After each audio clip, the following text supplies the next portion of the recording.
मुख्यमंत्री योगी आदित्यनाथ के दौरे से पहले समाजवादी पार्टी के विधायक अतुल प्रधान ने उठाई कई मांगे। प्रेस कॉन्फ्रेंस करते हुए मुख्यमंत्री से मिलने की इच्छा जाहिर की। मेरठ के सरधना विधानसभा सीट से समाजवादी पार्टी के विधायक अतुल प्रधान ने प्रेस कॉन्फ्रेंस करते हुए मुख्यमंत्री योगी आदित्यनाथ से मिलने की इच्छा जाहिर की।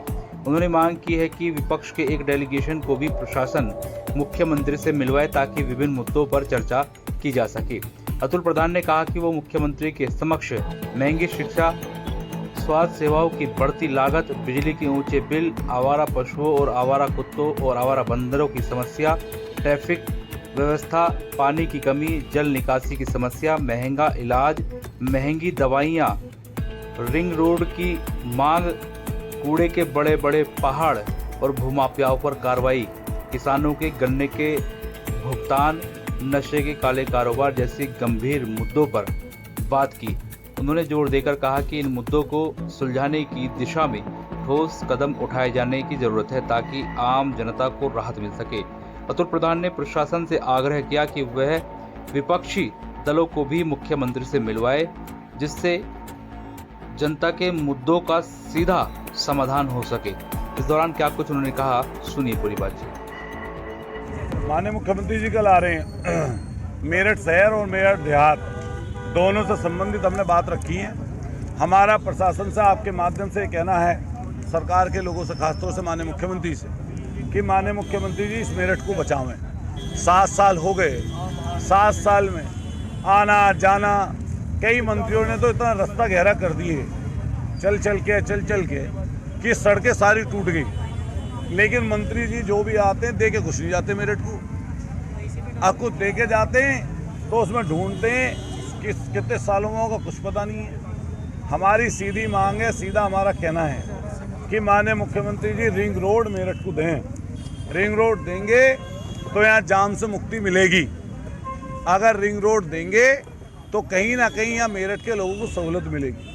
तो पहला काम रिंग रोड का। दूसरा काम आज के समय शिक्षा और स्वास्थ्य। हमने पहले भी कही थी ये बात कि माननीय मुख्यमंत्री जी इस मेरठ के लोगों के हाल को जाने और शिक्षा और स्वास्थ्य में आप लोगों को अमूलचूल परिवर्तन करने चाहिए। और कम से कम, मैंने पहले भी मांग रखी, लगातार मैं लड़ रहा हूँ, जो अभी कार्रवाई हुई है अवैध अस्पतालों पर या आपके अवैध मेडिकल स्टोरों पर, वो नाकाफ़ी है।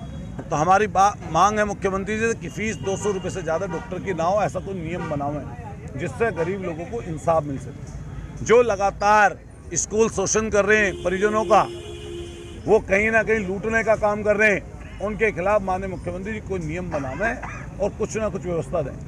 आवारा पशु, चाहे वो सांड हो, चाहे वो कुत्ते हों और चाहे बंदर हों, जनता बहुत परेशान है, दिक्कत में है। हमारी मांग है कि इसके ऊपर कुछ ना कुछ पूरे प्रदेश के लिए माननीय मुख्यमंत्री नियम बनावे, मेरठ को भी कुछ ना कुछ इसकी व्यवस्था करके दें। हमारा सीधा एक कहना है कि देहात में भी आवारा पशुओं से जहाँ किसान परेशान हैं, और वहीं साथ साथ आपके यहाँ शहरी लोगों, गांव के लोगों टक्कर से कहीं एक्सीडेंटल केस बहुत बड़ी संख्या में आपको मिल जाएंगे। तो हमारी यही चीज़ें हैं। ख़ास तौर से जो हम लोग किसान जाति में हम लोग जन्मे पैदा हुए, तो गन्ना हमारे यहाँ पश्चिमी उत्तर प्रदेश की रीढ़ है। हमारा मुख्यमंत्री से कहना है, जो बकाया गन्ना है, चाहे कनौनी मिल का हो, नंगला मल का हो, किसी भी मिल का हो, वो बकाया गन्ने का पेमेंट समय से हो। और इसके साथ साथ 500 रुपया गन्ने का रेट होना चाहिए। ये हमारी माननीय मुख्यमंत्री से मांग है। कल माननीय चौधरी चरण सिंह जी की कर्मभूमि पर जब वो आ रहे हैं तो यहीं मन से घोषणा करें माननीय मुख्यमंत्री जी कि गन्ने का रेट 500 रुपये होगा।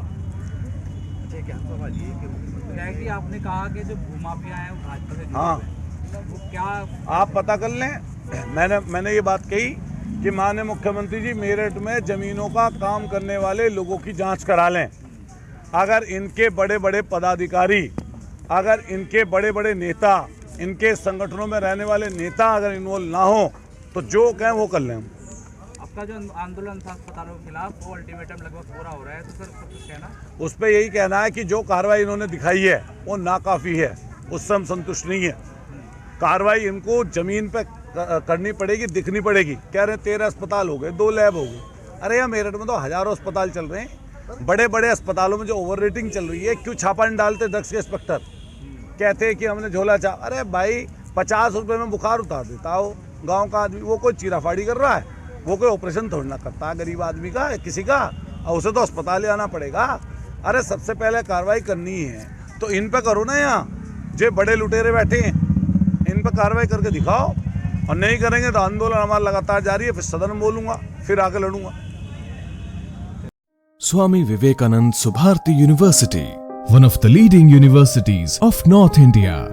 250 acres campus, 220 plus professional and vocational programs, 20,000 plus students, state of the art infrastructure. Come and give wings to your career with Swami Vivekanand Subharti University, where education is a passion.